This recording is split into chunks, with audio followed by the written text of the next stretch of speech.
Layangan Putus Season 2 versi cerita kembali lagi dengan saya Malikonian di channel Malikonian.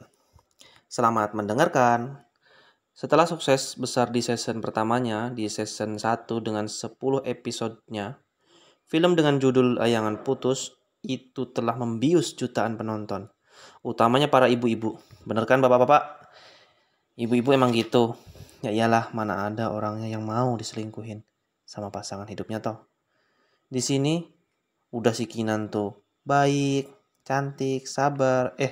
Tiga-tiganya si Aris yang mukanya menghanyutkan itu main serong dengan si Lydia yang pelakor. Begitulah alur ceritanya di season satunya tersebut. Sehingganya tuh bikin penonton ingin banget mencakar-cakar si Aris dan juga pelakornya toh saking gregetannya, ya kan?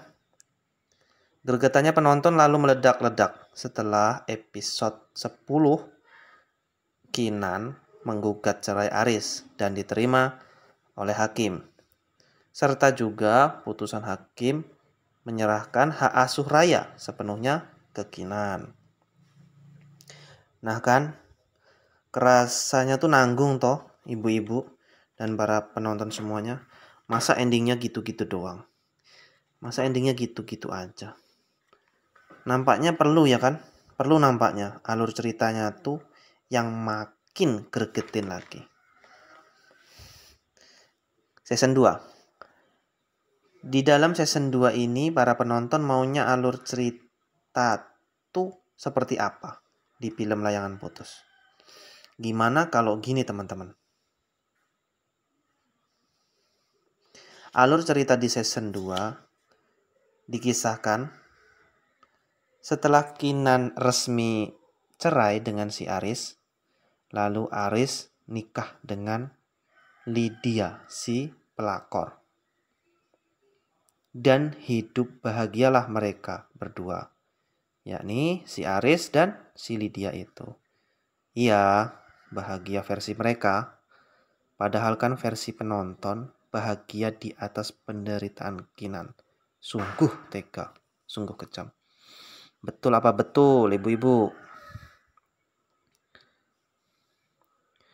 Untuk masalah datang atau tidaknya Kinan dan Raya di pernikahan Aris dan si pelakor Lydia masih dirahasiakan ya, ibu-ibu dan teman-teman semuanya oleh pihak produser. Biar kalian dan kita semua tuh penasaran. Hehehehe.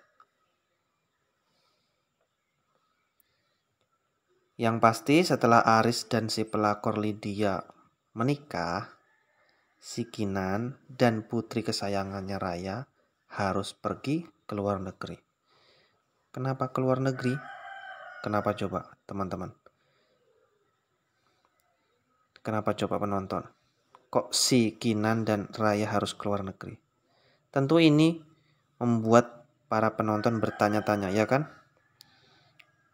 Rasanya tuh kok serasa jadi menderita banget. Sepertinya si Kinan dan anaknya tuh. Setelah mantan suaminya dan mantan bapaknya tuh nikah dengan si pelakor Lydia. Kok si Kinan harus serasa ngejauh. Seperti ngenenangin diri gitu, ya kan, ke luar negeri.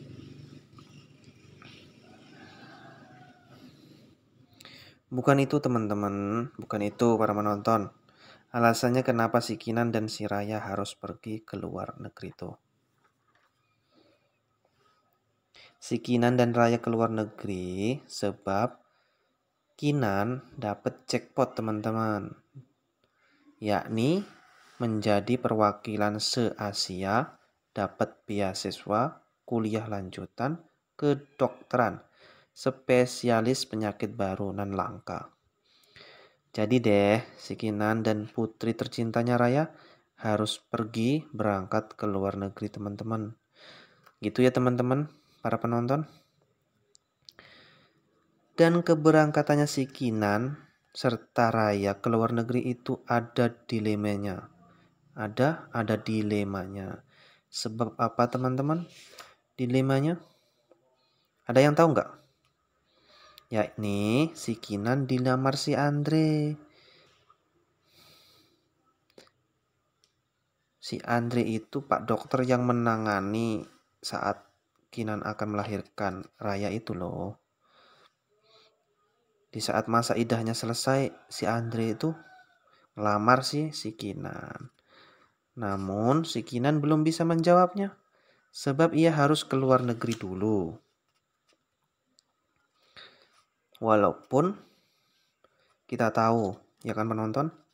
Penonton juga tahu kalau si Kinan juga ada rasa atau perasaan ke Andre. Kendati demikian, Andre tak pun kecewa dan bilang akan tetap menunggu si Kinan. Si Kinan pun memberi ucapan penenang kalau dia di luar negeri akan baik-baik saja, teman-teman. Dan sekembalinya ke Indonesia akan segera menemui Andre. 2 tahun si Kinan dan si Raya di luar negeri. Kehidupan Aris dan istrinya si pelakor, Lydia itu pun diberi anak dan mereka makin kaya raya serta makin bahagia. Ya. Masih ya, bahagia versi mereka berdua. Tapi kalau versi penonton bahagia di atas penderitaan si Kinan toh. Sungguh kejam. 2 tahun berlalu dan si Kinan pun kembali bersama putrinya Raya ke tanah air, ke Indonesia. Lalu beberapa saat terdengar kabar kalau si pelakor Lydia itu menderita sakit. Yaitu rambutnya rontok-rontok dan berangsur-angsur pulih. Namun rontok-rontok lagi. Disusul matanya belekan, terus berair, memerah, bengkak, dan berangsur-angsur pulih kembali. Namun kumat lagi. Rambutnya rontok-rontok lagi, matanya sakit-sakit lagi, dan telinganya kopokan. Kopokan, berair, keluar lendir yang bau. Dan berangsur-angsur pulih kembali, namun kumat lagi. Periodenya sakitnya itu 2 minggu, pulihnya 2 minggu. Seperti itu. Lalu kumat lagi. Dan seterusnya. Itu digadang-gadang si pelakor Lydia didiagnosis terjangkit penyakit baru nan langka. Namanya penyakit Kalma. KALMA. Apa teman-teman? Ya, penyakit Kalma. Dan berita ini pun terdengar oleh si Kinan. Sebab para dokter yang menangani si pelakor Lydia di awal pun sudah mengharuskan si Aris membawa si pelakor Lydia atau istrinya itu untuk berobat ke si Kinan yang sudah punya ilmu dan memang dia sudah kuliah di perguruan tinggi lanjutan tentang spesialis penyakit baru nan langka tersebut, teman-teman. Awalnya sih Aris dan si pelakor keberatan, atau ya mungkin karena malu, ngerasa nggak enak hati dan lain-lain. Tapi akhirnya mereka pun mau pergi berobat ke si Kinan. Dan Kinan pun mau mengobati istri mantannya itu, istri mantan suaminya itu, sebab profesionalismenya dan kebaikan hatinya si Kinan. Setelah konsultasi dan berobat ke si Kinan,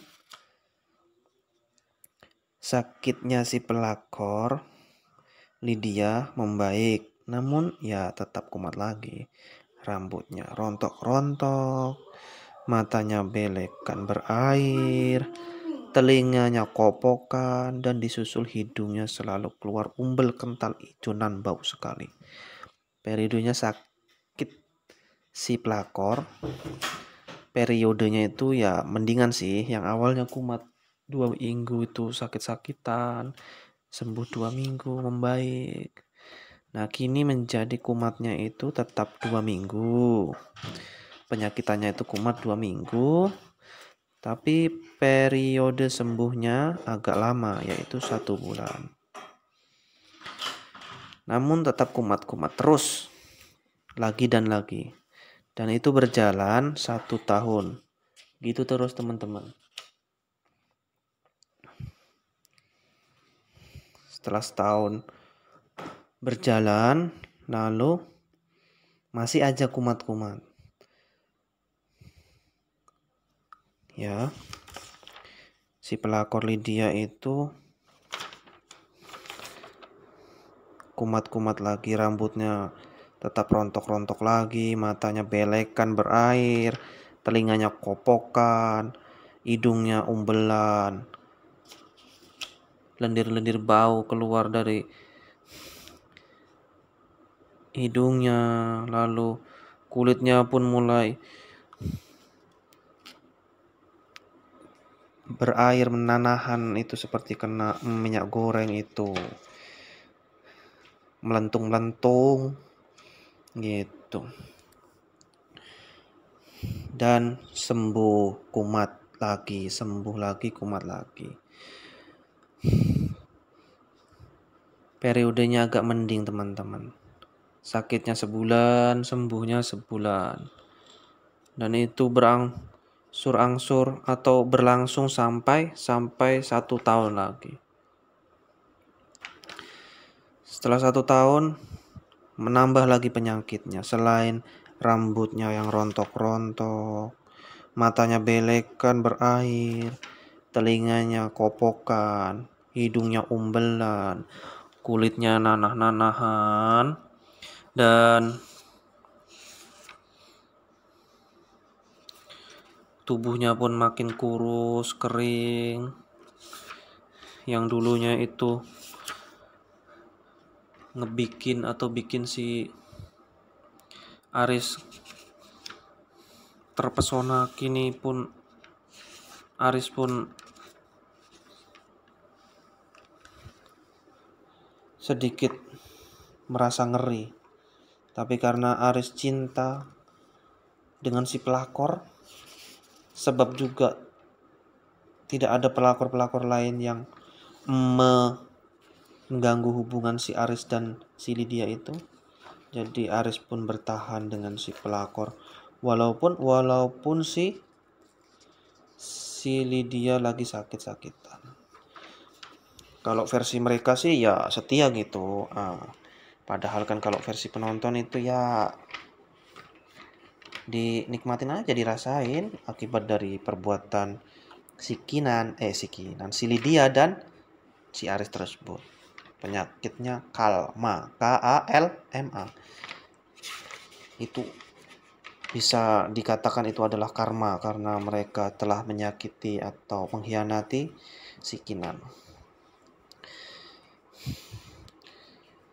Berlangsung lama, terus-terusan gitu aja kumat-kumat si Lydia itu, penyakitnya matanya belekan, rambutnya rontok-rontok, langsung telinganya keluar kopok, bau, disusuk juga hidungnya itu keluar umbel, bau, kulitnya melepuh, bernanah, badan kurus kering,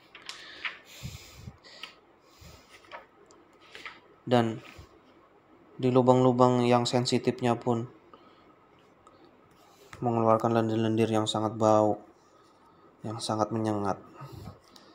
Itu berlangsung selama 1 tahun, 2 tahun, 3 tahun. Hingga pada akhirnya si Aris dan si Aris dan si Lydia itu menjadi jatuh miskin. Iya, teman-teman penonton. Jatuh miskin karena harus membayar biaya pengobatan si Lydia itu. Baik itu di rumah sakit maupun kepada si Kinan. Kendati demikian, si Aris pun tetap berusaha bertahan bersama istrinya yang dahulu itu adalah seorang pelakor. Mereka jatuh miskin dan asetnya dijual semua untuk berobat. Langsung si rumahnya juga dijual untuk berobat, namun tetap saja penyakitnya kambuh-kambuhan. Lalu si Kinan menjadi kaya raya, akibatnya dia menangani penyakit langka, jadi dia dapat bayarannya ya sesuai profesionalitasnya. Dia mendapat bayaran karena profesionalitasnya. Dia menjadi kaya raya dan akhirnya Andre pun datang melamar si Kinan. Dan si Kinan pun menerima lamaran Andre dan si Kinan pun menikah dan mereka pun hidup bahagia.